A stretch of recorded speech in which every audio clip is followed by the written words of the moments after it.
작년 8월에 이제 화웨이를 방문해서 이제 자율주행 기술 설명을 잠깐 들었었는데 네. 중국 정부 쪽에서 화웨이 보고는 너네는 전기차는 만들지 마라. 너무 많다. 프로세서, OS, 소프트웨어, 레이더, 라이다를 만들어서 자율주행 플랫폼을 공급해라. 네. 그래서 그걸 이제 수평 전개를 하는 중이고 일부 자동차사에서는 갈등이 있어요. 아니 우리는 직접 개발할 수 있는데 그렇죠. 화웨이는 뭐라 그러냐면 야 이건 우리나라 정부에서 시키는 거야. 그래서 이제 네, 갈등이 좀 있지만 네. 어쨌든 이제 그런 상황이고. 압권 시작합니다. 자, 오늘 저희가 압권에서는 이분과 함께 할 건데 뭐냐면 자, CES의 탑스타 누굽니까? CS 탑스타요? 네, 젠스낭? 젠스낭 아닙니다. 성실도로 따지자면 이분을 능가할 분 없습니다. 개근상 줘야 돼, 개근상. 자, 국민대 전자공학부 정구민 교수 모시겠습니다. 어서 오세요. 반갑습니다. 반갑습니다. 아니 어쩌다가 근데 CES를 15번이나 가셨어요? 아 그게 네. 가면 재밌어요. 그러니까 국뽕이 막 차오르거든요.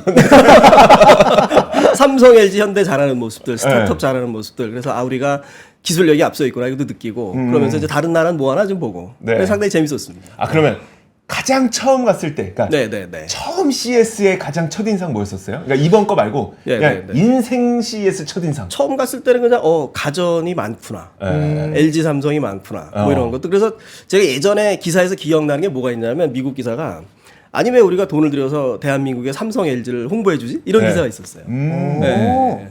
하긴 제 기억으로도 원래 CES는 일본 업체들이 굉장히 좀 맞아요, 잘 맞아요. 네. 이끌어 가다가 2000년대 중반부터 막 TV 경쟁, 냉장고 경쟁 막 이런 거 하면서 그때부터 삼성, LG가 사실은 하드캐리에서 키워왔거든요. 네.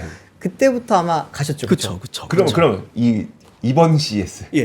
자, 그러면 그 첫인상의 CES와 네. 이번 CES를 딱 적나라하게 비교하면 그 오늘 기사에서 썼는데 솔직히 마음이 좀 무거웠거든요. 아. 그러니까 뭐 이제 삼성, LG가 전시를 잘했고요. 네. 화려하고 그다음에 스타트업도 혁신상도 많이 받았고 그런데 올해는 야 이거 좀 열심히 해야 되겠다는 생각이 많이 들어요. 네. 예를 들어서 이제 AI 쪽에 미국이 주도하는 부분들을 우리가 어떻게 따라갈 것인가 하나. 그다음에 네. 두 번째는 뭐냐면 중국 TCL이 우리가 북미 TV 판매 2위라고 그러는데 네. 그럼 우리가 삼성, LG가 있는데 쟤네가 2위면 뭐 그러니까 이제 그 베트남에 생산한 것을 이제 우회해서 뭐 네.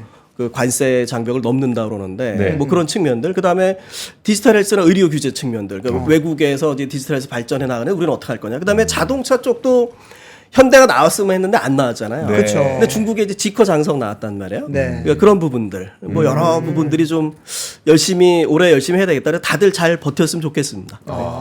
오늘 이제 우리가 모빌리티 이야기를 할 거니까 그 지커와 어디를 보셨다 그랬죠?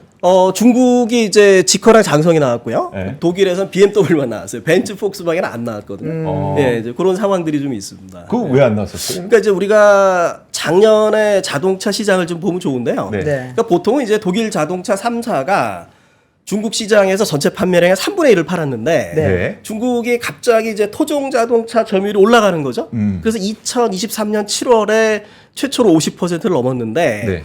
작년 작년 3분기는 64%까지 갔어요. 그러니까 독일이나 일본이 못 버티거든요. 그래서 작년 3분기 영업이익을 보면 현대기아가 마이너스 3.4% 빠졌는데 네. 지금 독일 3사가 평균 50%가 빠졌고요. 영업이익이. 그러니까 폭스바겐 위험하고 네. 그렇죠. 벤츠나 BMW도 상당히 휘청해요. 그다음에 네. 뭐 예를 들어 보쉬 같은 경우에 뭐 1만 명 감원 계획 발표하고 전체 독일의 자동차 산업 전체가 휘청하고 있고 일본 같은 경우 닛산이 마이너스 85%, 네. 도요타가 마이너스 20%, 혼다가 마이너스 15%. 그러니까 독일하고 일본이 어려운 거죠. 네. 그러니까 나올 수가 없어요. 그다음에 그 나머지 미국 3사 포드, GM, 스텔란티스는 지금 전기차 픽업 트럭 때문에 전기차 타격이 커서 못 나오고. 예, 그러면 결국 나올 수 있는 게 별로 없거든요. BMW 나왔고요. 네. 혼다 나왔고. 그다음에 소니 혼다 모빌리티, 지커, 장성 정도. 도요타는 짧은 프레스 컨퍼런스 했고요. 아, 네. 네. 아 솔직히 좀 그 실망스러워. 우브시티 얘기하고 예, 딱 우브시티 들어갔죠? 얘기하고 뭐 아이디어는 좋은데 네. 좀 지켜봐야 될 거. 그다음에 볼보 정도 있고 그 정도가 다인 거죠. 네.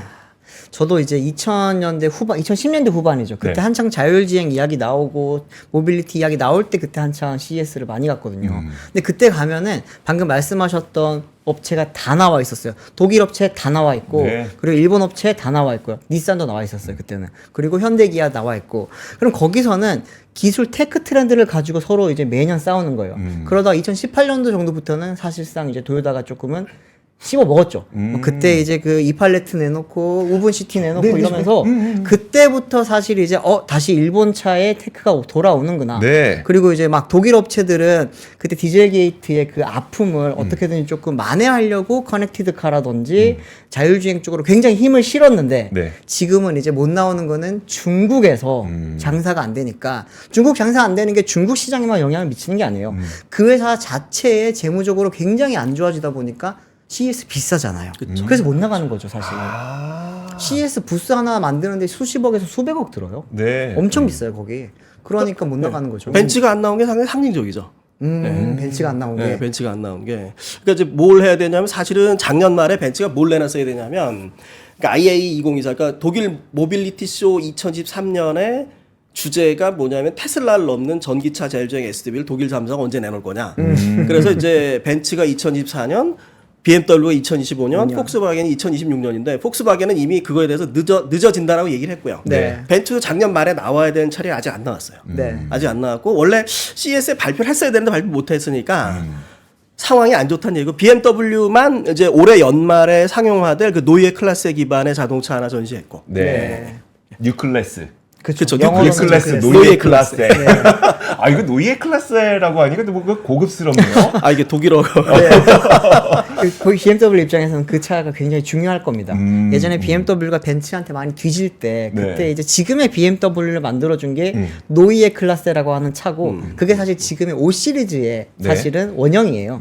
근데 그거였기 때문에 그걸 통해서 BMW가 컸으니까 이번에도 이제 전기차랑 SDV 시대 때 우리가 노이에 클래스라고 하는 새로운 차량을 내놓고 그걸 통해서 이제 미래차 시장에서도 BMW가 좀 잘 나가보겠다라는 거잖아요, 사실은. 네. 지금 제가 이게 그 모빌리티의 흐름을 쭉 보면 예전에는 IoT, 뭐 그래갖고 V2X. 아, 맞나요? V2X? V2X? 뭐 V2X도 있었죠. 네, 그런 거 V2X 있었죠. 있었고. 그 다음이 이제 그 다음에 뭐, SDV가 이제 최근에 SDV. 최근이죠. 그냥 자율주행이었죠. 아, 자율주행 있었고, SDV 있고. 있었고, 그 다음에 다시 자율주행 아니에요? 지금 같이 간다고 같이 가는 거예요? 같이 간다고 봐야죠. 그러니까 근데 이번에, 말씀하세요. 전기차, 자율주행, SDV 이 세 개를 플랫폼화하는 게 사실 이제 독일 3사의 목적이었던 거고 네. 약간 딜레이 될 거다. 네. 이제 그래서 우리가 자율주행을 우리가 판을 깔아줄게, 학습의 판도 깔아줄게 하는 게 엔비디아 아닙니까? 그쵸.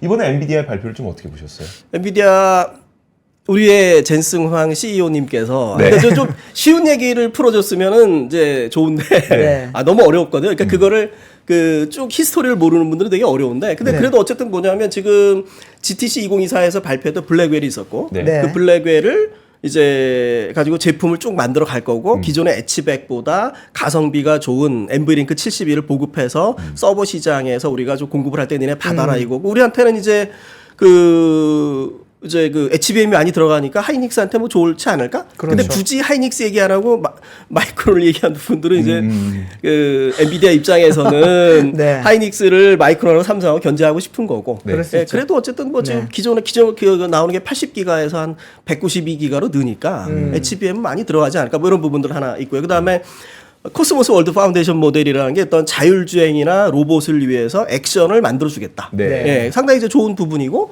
그다음에 거기에서 이제 뭐 그 하이페리온 9 자율주행 플랫폼 나오고, 예, 그다음 휴머노이드 플랫폼 나오고. 네. 그래서 그런 시장을 엔비디아가 끌어가겠다. 뭐 이런 얘기가 교수님이 될것 보시기에는 같아요. 그게 예. 실제로 지금 엔비디아가 예. 그 주도권을 계속해서 가져갈 수 있을 거라고 좀 보이세요? 어떻게 보세요?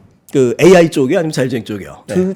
뭐 사실 AI 쪽에서는 사실상 이제 그쵸, 좀 뭐 주도권은 어느 정도 정해진 것 예, 같은데 예. 자율주행으로 넘어갈 때 자율주행 넘어갈 때 지금 이제 결국 엔비디아랑 자동차사 입장에서는 네. 엔비디아랑 퀄컴이랑 경쟁을 시키고 싶은데 엔비디아 퀄컴 모빌이랑 경쟁을 시키고 싶은 부분이지만 아무래도 이제 엔비디아가 조금 더 이제 앞서가는 부분이 있고요. 그래서 네. 퀄컴 같은 경우에 이제 가격을 많이 낮춰서 어떻게든지 이제 시장을 사수하려고 하고 있고 그런 선택적인 부분이고 지금 상당히 조심스럽지만 우리가 해야 될 부분이 뭐가 있냐면 네.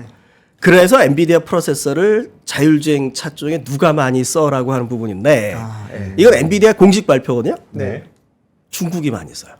그렇죠. 네. 올인 중국이 칩을 많이 써요. 엄청 쓸어갔어요 진짜. 네, 지금 보면 뭐냐면 볼보가 EX90이 올인으로 나왔고요. 네. 근데 사실 볼보도 지리자동차 거니까. 그렇죠. 예, 그거 한번 봐야 돼. 그다음에 벤츠가 나와야 될 컨셉 CLA 말씀 더 클래스가 진행하기 전에 모를 예. 수 있으니까 올인 네. 칩이 뭡니까? 오린 칩이 이제 엔비디아가 자율주행 프로세서용으로 나온 거죠. 네. 그래서 테슬라 하드웨어 3.0이 144톱스 해가지고 초당 144조의 연산을 쓰는데 엔비디아가 이제 초당 250조의 연산을 쓰는 오린 프로세서를 내놓고 자율주행차 쪽에 쓰는 거죠. 근데 이제 이번에 보면 볼보 나왔고요. 네. 벤츠가 오린 쓰는 거 나왔는데 아직 안 나왔단 말이야. 그런 상황에서 지금 지커나 장성의 차는 오린을 탑재했다고 발표를 했어요. 네. 네. 그러니까 엔비디아 오린 프로세서 탑재한 게 중국 차량들이 엄청나게 많은 상황이고 그렇죠. 우리도 이제 좀 빨리 가야 된다. 뭐 이런 네. 얘기가 될 것 같아요. 오린 칩을 탑재하면 그럼 어떻게 돼요?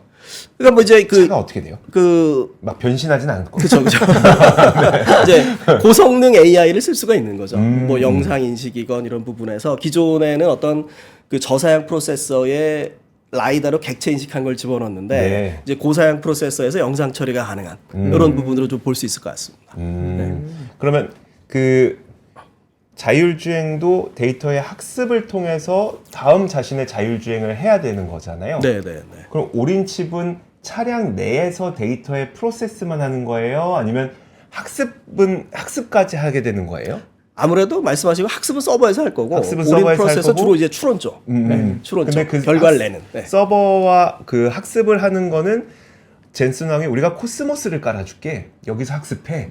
그리고 오린 칩으로 그러면 자율주행을 운전해. 요런 구조입니까? 그렇죠, 그렇죠. 그래서 블랙웰 기반의 엔브링크 72로 기존의 엣지 100을 대신해서 서버에 하드웨어를 집어넣고 코스모스 월드 파운데이션 모델을 통해서 학습을 시키고 네. 그 학습시킨 게 잘 됐는지는 직접 적용하면 위험하니까 거기에 이제 옴니버스라고 하는 시뮬레이터에서 시뮬레이션하고 요 생태계를 이제 엔비디아가 얘기를 하는 거죠. 네. 그리고 나서 실제 자율주행은 오린 칩으로 하고. 그렇죠, 그렇죠. 그렇죠. 옴니버스에서 그 예, 학습한 내용을 공부를 했으니까 네. 시험을 쳐야 될 거 아니에요. 시험은 오린 칩이 친다라고 생각을 하시면 조금. 그러면 네. 중국 업체들이 오린 칩 가져갔다 그랬잖아요. 대부분 가져갔다 그랬잖아요. 네, 네, 네, 네, 네. 못 삽니까? 그게 왜 우린 그럼 안 써? 그게 참.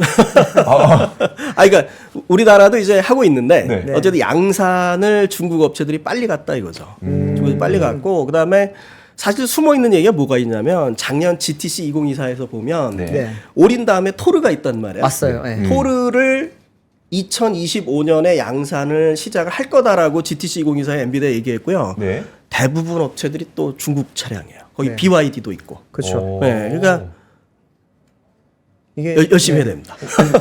네네. 이게 그 작년에 샤오미가 처음에 차를 출시를 했을 때 그때 당시만 하더라도 그 오토파일럿 비슷한 기능을 걔네가 만들었어요. 네. 거기에 대해서 이제 비전 기반으로 하는 거, 그리고 이제 비전이랑 라이다랑 레이더를 같이 하는 게 있었단 네. 말이에요. 근데 거기에 보면은 오린 칩을 쓸 거냐, 토르 칩을 쓸 거냐라고 이야기가 나왔고, 걔네는 토르 칩이 아직까지도 나오지도 않았는데 쓸 거라고 하는 얘기를 먼저 했어요. 네. 근데 그게 샤오미뿐만이 아니고 중국에 있는 많은 전기차 업체들이 지금은 오린 칩을 쓰지만 앞으로 좀 더 발전된 그런 추론을 위해서는 토르 칩을 우리가 쓸 거다라고 하면서 토르가 나오지도 않았는데 이미 많은 사람들이 다 알았어. 토르라는 거를. 네. 그렇죠, 그렇죠. 토르를 처음 발표한 게 이제 GTC 2022에서 이제 발표를 처음 했었고요. 이제 작년에 이제 그거 관련해서 이제 쭉 만들 거라고 얘기하고 사실은 또 숨어 있는 얘기가 네. 네. 지커가 우리가 토르를 가지고서 자율주행 키트를 만들었다고 발표를 했어요. 어. 네, 이번에. 지커가요. 네, 지커가. 그건 어떤 의미예요? 자율주행 키트를 만들었다. 네, 그러니까 이제 그냥 우리가 탑재해서 실험하면 돼. 라고 하는 거죠. 키트를 만들었어. 이제 네. 탑재해서 실험하면 돼. 라고 얘기를 하는 거죠. 이게 키트라고 하면 조금 쉽게 설명을 드리면은 네. 이게 센서 구성이 있잖아요. 네. 센서 구성이 있고 그리고 이제 거기를 이 센서 받은 거를 판단하고 내릴 수 있는 그런 이제 시스템 필요해요. 쉽게 말하면 컴퓨터. 네. 컴퓨터까지 이제 다 토탈 솔루션으로 만들어서. 그러니까 니들 차만 있으면은 우리 거 시스템 갖다 쓰면은 우리 키트 있으면 돼. 네. 무슨 차든지 자율주행차 만들어줄 수 있어라고 하는 거를 지금 지커가 만들었다고 하면은 조금 약간 그게 아프네. 지커 장성에 숨어 있는 얘기인데 겁나는 거죠. 근데 그러면은 네. 예를 들어 우리나라 자동차 업체들도 그걸 그냥 사서 쓸 수도 있는 거잖아요. 뭐 그죠. 뭐 그런데 사실은 뭐 내부적으로 개발하고 있으니까 내부적으로 이제 뭐 엔비디아도 있고 퀄컴도 있고 개발하고 있으니까 네. 좀 다른 문제인데 어쨌든 중국 쪽에서 빠르게 치고 나가고 있다라고 하는 게 하나 있고 그다음에 또 하나는 뭐가 있냐면 볼보 상용화된 모델이나 벤츠 상용화된 모델이 루미나 라이다를 쓸 예정이란 말이에요. 네. 그렇죠. 근데 작년에 루미나가 30% 감원했어요. 오 마이 갓. 이게 이제 그 자동차사들의 양산이 늦어지면서 회사 자체가 이제 어려운 거죠. 네. 그런 상황이고요. 모빌아이 같은 경우도 이제 뭐 라이다, 레이더 다 카메라 다 만들어 넣겠다 그러다가 뭐 작년 3분기가 순손실이 뭐 27억 달러. 네. 거의 뭐 좀 다른 이유가 있긴 한데 네. 그 회사가 어려우니까 라이다 개발 포기했거든요. 네. 그런 상황인데 작년에 중국의 허사이는 12월 달에만 10만 대 라이다를 생산했다고 발표를 했어요. 네. 근데 헛사이랑 로보센스라고 중국 쪽 라이다 업체들이 네. 상황이 괜찮은 거죠. 물론 이제 이게 결국 우리가 어떻게 봐야 되냐면 그 코로나 이후 이제 자동차 공급이 늘어나면서 이제 치킨 게임이 벌어지면서 네. 독중 치킨 게임이 벌어지는 상황에서 중국이 이제 정부 차원에서 상당히 많은 보조금이나 투자를 중국 업체들한테 하고 있다. 네. 이렇게 이제 봐야 되긴 하고요. 그래서 이 상황이 이제 어떻게 될 거냐. 그러니까 중국이 경계가 서서히 침체되면서 보조금을 더 이상 지불할 수 없을 상황이 와서 중국 업체들이 어려워지는 상황이 올지 네. 아니면 지금 이제 중국 업체들이 해외로 많이 나가면서 뭐 그게 성공을 거둘지 이제 BYD의 한국 진출도 뭐 같이 좀 묶어서 우리가 좀 봐야 될 부분이 있을 것 같습니다. 맞아요. 이게 중국이 사실 2020년 이후 지금까지 쓴 보조금이 약 네. 한 450억 달러 되거든요. 한국 돈으로 치면 60조가 넘어요. 60조. 네. 그렇기 때문에 그거를 자율주행과 전기차 뭐 지금 뭐 SDV라고 말을 하지만 알 수 없는 그쪽에 지금 투자를 정부에서 지원금이 나간 것만 그만큼이에요. 네. 그러다 보니까 이게 정부 지원금을 계속해서 빨대를 꼽아서 쓸 수가 없단 말이죠. 그러니까 걔네는 어쨌든 자생을 하기 위해서는 살아남아야 돼서 지금 해외 진출을 하는 건데 과연 이게 잘 될지 요거 진짜 많이 지금 관건입니다. 사실 중국 자동차 산업 전체로 봤을 때도 이게 살아남을 수 있을지 없을지 지금은 막 치킨 게임 하고 막 어쨌든 간에 손실을 보면서도 몸집을 키워왔는데 네. 우리 벌크업 하잖아요. 네. 벌크업 했으면 이제 커팅을 해야 돼. 그렇죠. 얘네 근데 커팅 못하면 거기서 이제 그냥 근육 돼지 돼버리는 거거든. 근육 돼지 되면은 심혈관계 안 좋아지고 그렇잖아. 네. 근데 그런 것처럼 지금 중국 업체가 굉장히 커진 상황인데 조금은 힘들어질 수 있지 않겠냐. 어떻게 보면 기로에 서 있다고 볼 수 있을 것 같아요. 만약에 중국 업체들이 사실 저도 요즘에 이제 뭐 기사들 가운데 중국 업체들의 어떤 위험 요소들을 하나씩 뜯어내는 집어내는 그런 기사들 꽤 보거든요. 네네. 예를 들어 어제만 하더라도 블룸버그에서 BYD가 알고 보니까 그 하도급 업체들에게 돈을 뭐 거의 한 1년 동안 안 주고 있다. 뭐 이런 얘기들. 그래서 영업이익 좋은 건 돈 안 줘서 그런 거 아니냐. 뭐 이런 얘기들도 그렇죠. 나오고 있고. 물론 아직은 확인되지 않았습니다만 그런 얘기 나오는 거 보니까 만약에 중국 업체들이 지금까지는 치킨 게임으로 본인들의 덩치를 키워왔지만 말씀하셨던 것처럼 뭔가 이런 위험 요소들이 있고 그게 성공하지 않는다면 그럼 나머지 자동차 업체 특히 우리나라라든지 뭐 벤츠라든지 지금 힘든 업체들에게는 좀 도움되는 거 아니에요? 그 지금 일단은 뭐 중국에서 중국 토종 자동차 비율이 올라가도 현대기아는 별 영향이 없거든요. 네. 네. 가만히 있어도 상대적으로 이제 올라가지만 여기서 이제 조금 더 노력해서 치고 나가기를 바라는 부분이고 지금 이제 그 중국 자동차 업체들이 어떻게 되느냐에 따라서 말씀하신 그 벤츠나 독일 3사랑 일본 업체들이 네. 직격으로 이제 영향을 받을 것 같고요. 네. 그다음에 이제 그 우크라이나 전쟁이 종식됐을 때 네. 독중이 화해할 가능성은 없을까? 아. 요게 하나 이제 그 정치적으로 그 이제 미국 신정부 출범 이후에 네. 그 바라봐야 될 변화 중에 가장 중요한 이슈가 될 것 같아요. 그거 되게 좀 큰 변수가 될 수 있겠네요. 네네네. 네. 그러면은 뭐 중국 이야기 너무 많이 한 것 네네네. 같은데 그죠. 우리 중국 이번에 얘기. 네. 사실 이번에 참가했던 업체 중에서 좀 그래도 일본 업체들 뭐 혼다도 네네네. 뭐 이제 신차 같은 컨셉트 카도 보여주고 뭐 아필라도 내놓고 막 그쵸, 그랬었는데 그쵸. 그쪽은 솔직히 좀 어떻게 냉정하게 보실 수 있을까요? 일단 혼다가 2026년 양산하겠다고 모델을 내놨는데 네네.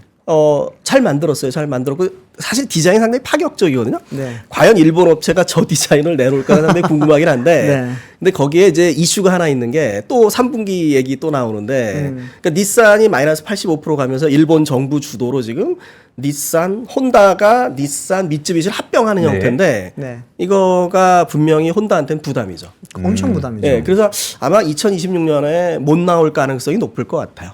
예, 그게 합병 이슈가 좀 커서. 아필라는 이제 드디어 그쵸, 계약을 그쵸. 하고 아필라 이제 저기 하는 아필라도 마찬가지로 만약에 혼다가 합병이 순조롭게 안 되면 그러니까 네. 일본 스타일상 그게 좋다고 볼 수도 있고 나쁘다고 볼 수도 있는데 이제 어떤 감원을 안 하는 상태에서 합병을 하기 때문에 네. 그게 회사한테 많은 부담을 주지만 하지만 이제 근로자들 입장에서는 또 일자리가 보존되는 측면도 있는 거죠. 근데 네. 어쨌든 그게 혼다에게 많이 부담이 될 거라서 약간 늦어지지 않을까 이런 예측도 많이 나오고 있습니다. 그렇구나. 그럼 미국 이야기 좀 네, 여쭤보면 네, 네, 네. 트럼프 정부 들어오면은 네. 사실 이제 일론 머스크가 트럼프를 적극적으로 지지했던 그쵸. 이유 중에 하나도 자율주행 그쵸, 이거 그쵸. 관련된 거잖아요. 네, 네, 그러면 좀 앞으로 미국 시장의 자율주행이라든지 아니면 또 로보택시 시장 여기에 대해서는 좀 어떻게 좀 변해갈 것 같아요? 네, 말씀하신 것처럼 이제 긍정적으로 보는 부분이고요. 테슬라에게도 많이 도움이 될 거고 지금 테슬라가 뭐 그 FSD가 많이 올라와서 네. 13 버전 가면서 뭐 많이 올라온 부분이 사실이고 그다음에 네. 또 하나는 뭐냐면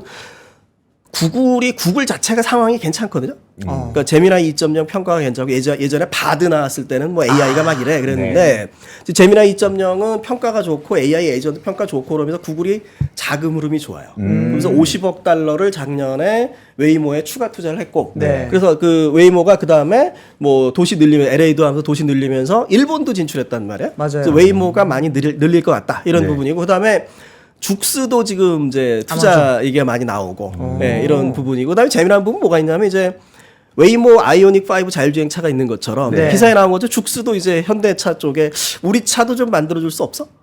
죽스가 현대차 쪽에다가요? 예. 오. 그거 이제 작년에 기사 한번 나왔는데 네. 그런 이제 의사타진이 있었고 네. 뭐 협력이 진행 중인데 그런 게 잘 되면 좋을 것 같아요.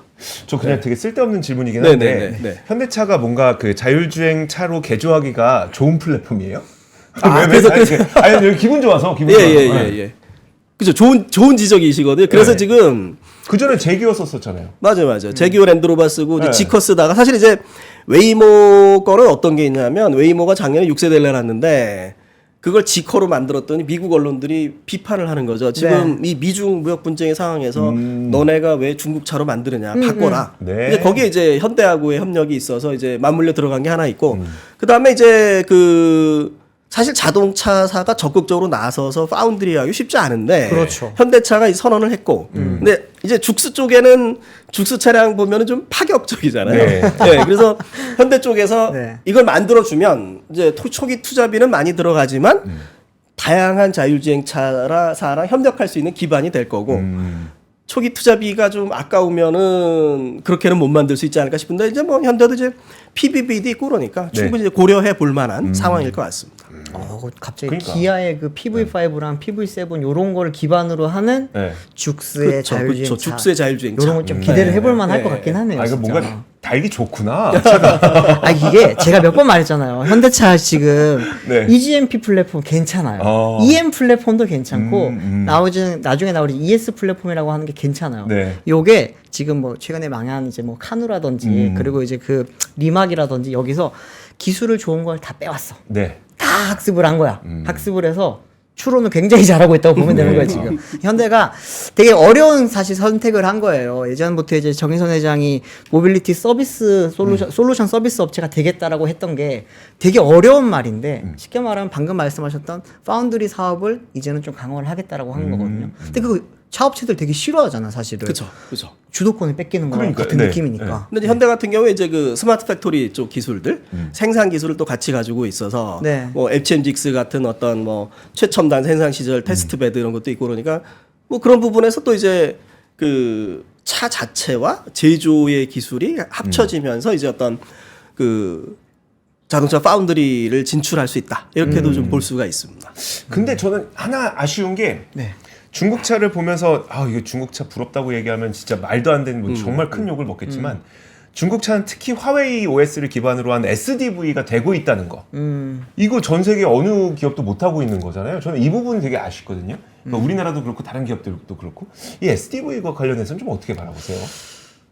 작년 8월에 이제 화웨이를 방문해서 이제 자율주행 기술 설명을 잠깐 들었었는데, 네. 그러니까 이제 뒷 배경으로 나오는 얘기가 뭐냐면 중국 정부 쪽에서 화웨이 보고는 너네는 전기차는 만들지 마라. 너무 많다. 그러니까 대신 이제 너네는 뭐냐면 말씀하신 대로 프로세서, OS, 소프트웨어, 레이더, 라이다를 만들어서 자율주행 플랫폼을 공급해라. 네. 그래서 그걸 이제 수평 전개를 하는 중이고 일부 자동차사에서는 갈등이 있어요 또. 예를 들어 자동차 아니 우리는 직접 개발할 수 있는데, 그렇죠. 또 화웨이는 뭐라 그러냐면 야, 이건 우리나라 정부에서 시키는 거야. 그래서 이제 그 갈등이 좀 있지만 어쨌든 이제 그런 상황이고 그다음에 또 하나는 이제 뭐가 있냐면은 말씀하신 것처럼 이제 중국 정부가 2022년 말에 SDB 플랫폼 하나 만들어서 그걸 수평 전개를 하고 있어요. 그러니까 뭐 벤츠, 정부 차원에서 표준 플랫폼을 만들어서 수평 전개를 하고 있거든요.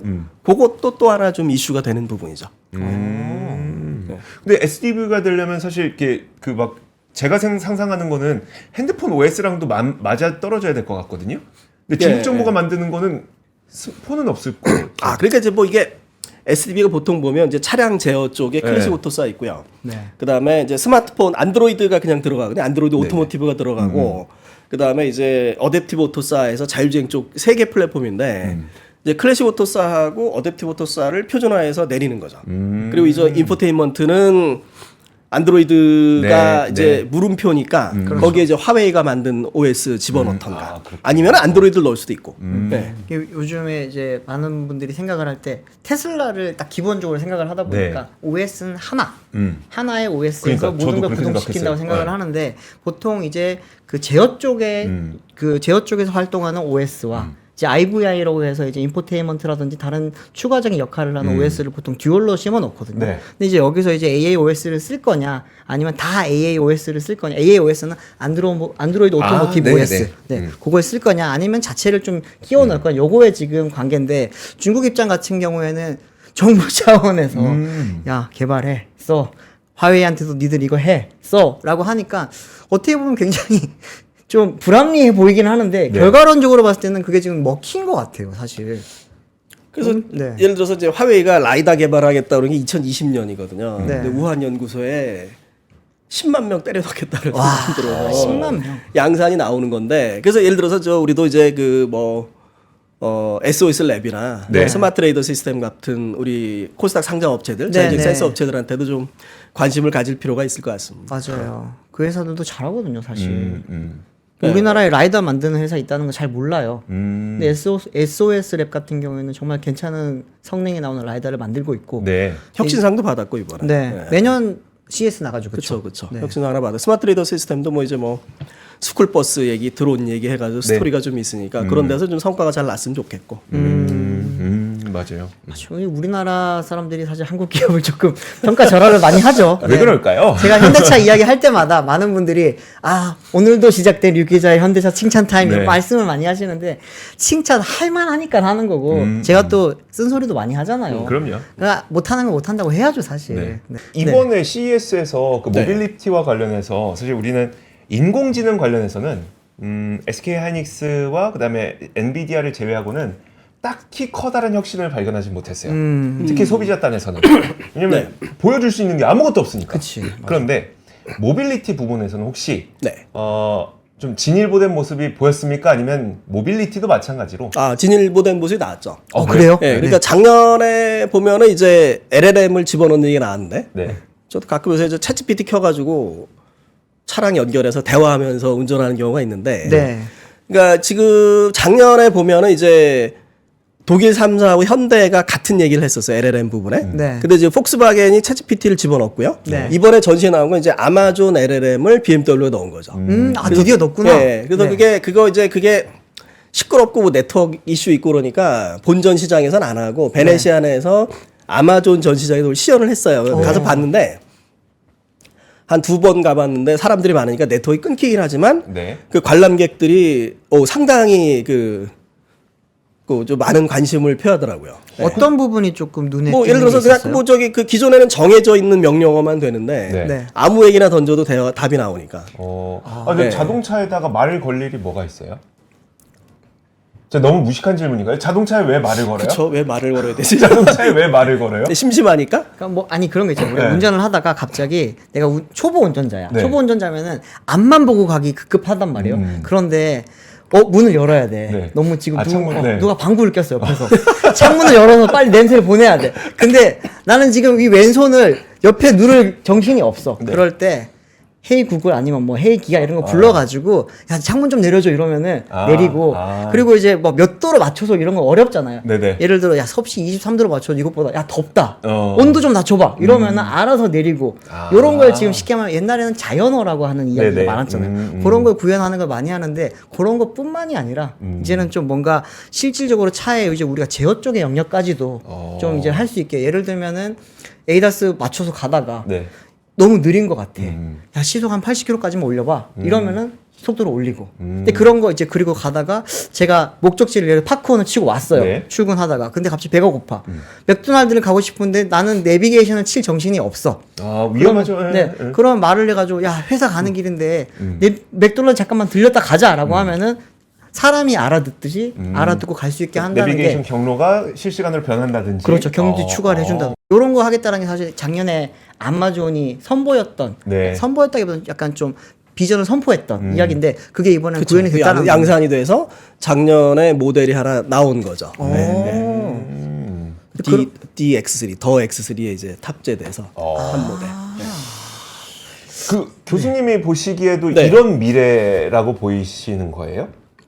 이게 상당히 중요한 거죠. 네. 중요한 거죠. 그러니까 그 대화형, 그러니까 차를 갖다가 하나의 대화 상대로 인지하는 부분들. 그러니까 지금 어떤 그 명령어가 제한되어 있는데 어떤 말을 주든지 챗GPT에서 다양한 얘기를 해주니까. 네. 그리고 그게 이제 중요한 부분은 뭐냐면 이제 말씀하신 것처럼 차량의 서비스랑 연계되고 그러면서 수익 모델까지 연계될 수 있지 않을까? 수익 이런 모델. 부분들. 배가 고파 그러면 뭐 현대가 추천하는 레스토랑에 가고 뭐 이런 얘기들. 그래서 약간 어떤 그런 부분에 갈 수 있지 않을까라고 하는 거죠. 대화는 하되 결제 수단은 그러면 차량에 차에서 있는 결제 하면서 시스템을 써. 그쵸. 거기서 수수료가 나온다든지. 거기서 하고 광고도 그다음에 붙일 뭐 수 있겠네요. 그러면. 예, 그 차의 어떤 기능들을 갖다가 또 이제 수익 모델 구독 서비스로 넣을 거냐 이런 부분들. 네. 그래서 이게 서비스랑 연계된다고 보고 물론 1번은 그게 들어가 있으면 재밌겠네. 이고 2번은 좀 편리해요. 그러니까 네. 정해진 명령어만 주는 게 아니라 다양하게 인식하니까. 예를 들어서 비트코인이 이더리움만 하는 게 아니라 여러 코인들도 인식할 수 있고 뭐 이런 부분들 그럼 사실 이번에 EV3에 그 기능 들어갔잖아요. 비슷한 기능이 있어요. 그러니까 EV3에서는 아직까지 그런 걸 보여주지는 않고 있는 거죠. 그러니까 시연하고 있는 거예요, EV3는. 네. 근데 그것이 결국은 수익 모델로 가기 위한 어떤 서비스의 첫발이다라고 보시는 그렇죠. 그러니까 1번은 사람들이 이 차를 선택하게 하게 하는 요인이고 네. 2번은 그걸 통해 사람들이 편리해지고 3번은 수익을 좀 낼 수 있지 않을까? SDB에서 상당히 이제 중요하게 보고 있는 요인이 이제 LLM을 어떻게 붙일까? 이런 게 하나 또 있습니다. 이것까지 알고 있었어요, 우리 류 기자? 저는 이건 몰랐어요. 상업적으로 넘어가는 것까지는 생각을 못했거든요. 사실은. 알고 계시면 그러니까 유 기자가 아까 설명을 해주는데 야 창문 좀 내려봐. 방귀 창문 끼고. 누가 못 내려? 창문 못 내리는 사람이 어디 있어? 아무리 초보여도. 근데 말씀하셨던 것처럼 그 예를 들어서 뭐 그 어디까지 가죠? 뭐 맥도날드로 가죠? 뭐 해서 대신 결제는 뭐 그쪽으로 받는다든지 네. 이런 식으로 연계하는 방식. 그렇죠. 연계하는 방식. 그걸 또 구독으로 연계한다거나. 네. 아직 구체적이진 않습니다만. 또 관련해서 이제 재미있는 업체에서 사운드하운드가 있었고요. 사운드하운드 AI. 그 작년에 주가가 많이 떴다고 유명한 업체인데. 네. 거기서 하는 게 이제 자동차에 넣는 게 하나 이거 또 뭘 하냐면 우리가 이제 드라이브 스루 하나 주문할 때 차로 가면서 주문할 때 뭐 커피 세 잔 뭐 이런 거 얘기할 때 그거를 각각의 프랜차이즈랑 계약해서 하는데 지금 1만 대 정도 돼 있는데 그게 이제 대형 프랜차이즈랑 되면은 뭐 10만 대, 20만 대 가면은 뭐 좋아질 거다. 이런 얘기를 사운드하운드 관계자분이 했었어요. 그게 무슨 말이에요? 뭐 어떻게 한다는 거예요? 그러니까 이제 뭐냐면 이제 사실은 사람이 이제 그 주문을 받잖아요. 네. 그게 아니라 인공지능 음성 인식으로 주문을 받는 거죠. 커피 세 잔에 뭐 어떻게 하고 이런 부분들을 인공지능으로 해가지고 가는데 지금은 그 기계가 1만 대 보급이 돼 있는데 올해 목표가 뭐 10만 대, 20만 대다라는 얘기를 저쪽에 했었고 그다음에 우리나라 이제 상장 업체 중에 이제 마음 AI 옛날에 마인즐랩이죠. 거기서는 작년에 뉴립스라고 하는 AI 탑 컨퍼런스에서 이제 아웃스탠딩 페이퍼를 받았는데 그게 이제 코스모스 월드 파운데이션 모델하고 좀 비슷해요. 어떤 부분이 있냐면 지금 이제 얘기하는 게 그 지금의 자율주행은 객체를 인식해서 가는데 예를 들어 이제 화면 자체가 입력으로 들어가는 거죠. 그러니까 갑자기 학습이 안 돼 있는 상황. 술 취한 사람들이 누워 있어요. 학습이 안 돼 있는 차는 학습이 안 돼 있지만 LLM에서 분석하고 술 취한 분이 누워 있으니까 비켜가세요. 뭐 이런 얘기들. 네, 그래서 그 영상 자체를 LLM으로 넣는 프로젝트들이 좀 있고요. 뭐 구글의 엠마라든가, 네. 영국의 웨이브 같은 모델들 그런 모델이 있는데 이제 마음 AI가 받은 건 뭐냐면 액션 토큰을 만드는 네. 그 다음에 동작을 생성하는 데까지 가거든요. 그게 이제 하나 어떻게 보면 이제 자율주행 쪽에서 생성형 AI를 응용하는 그 다음 모델 정도 되는 거죠. 그렇죠. 그래서 네. 뭐, 예, 엔비디아 코스모스 월드 파운데이션 모델하고 비슷하고. 그래서 그러네요. 되게 비슷하네요. 예, 마음 AI 쪽에서 그걸 이제 일단 로봇 쪽에 적용하고 자율주행 쪽에도 넣어보겠다. 뭐 이런 얘기를 좀 하고 있습니다. 아, 너무 재밌는 이야기다. 그럼 발전되는 속도와 그리고 그 생각하는 것들이 거의 비슷하네요. 네, 엔비디아의 네, 코스모스와 그쵸. 심지어 마음 AI와 그쵸. 비슷한 컨셉을 갖고 그게 있는데 이제 예, 그게 다음 기술. 물론 이제 아직은 프로세싱이 많이 네. 예, 프로세싱 파워가 많이 필요하긴 하지만 네. 그러니까 안 그래도 요즘에 액션 토큰을 생성하는 것에 대한 관심들이 네. 굉장히 많더라고요. 액션 토큰. 딱 그게 요즘 이제 다음 단계 핵심. 그러니까 우리가 맞아요. 로보틱스로 네. 가든 아니면 자율주행으로 가든 네. 결국은 액션 토큰을 어떻게 생성할 거냐. 맞아요. 데이터를 학습시켜서 그 부분이 가장 핵심이 되지 않을까. 제가 자신 없게 전망해 봅니다. 네. 자, 좋습니다. 거의 시간이 다 됐기 때문에 오늘 저희 정국민 교수와 함께하는 이야기는 여기까지 하도록 하겠습니다. 네. 처음에는 사실 저는 약간 희미했어요. 도대체 모빌리티가 어디로 가고 있는 거지? SDV는 어디로 가고 있는 거지? 네. 근데 지금 말씀을 듣다 보니까 지금 일단 자율주행 쪽에서는 데이터를 학습시켜서 그것을 생성을 한 다음에 더 고도화된 학습으로 시뮬레이션을 하고 그게 실제 현실에서 자율주행으로 연결될 수 있도록 하는 것 첫 번째. 네. 그 다음에 두 번째로는 LLM이라든지 이런 것들을 자동차에 접목을 시켜서 그게 어떻게 하면 수익 모델이 될까? 비즈니스 모델을 찾는 거 한 가지. 이 두 가지가 좀 같이 진행이 되고 있구나. 자율주행 시장에서는. 네. 라는 생각을 좀 갖게 됐습니다. 물론 부족할 수 있어요. 저는 전문가가 아니기 때문에. 다만 교수님이 말씀하신 걸 들어보고 이런 식으로 전개되고 있구나 라는 걸 보니까 이런 정도가 아닐까 라는 생각이 듭니다. 교수님 오늘 너무 감사드리고요. 새해 복 많이 받으시고 네. 다음에 또 기회 되면 한번 찾아주시면 네, 좋을 또 것 불러 같아요. 주십시오. 네. 새해 복 많이 받으세요. 감사합니다. 감사합니다. 자, 지금까지 압권이었습니다.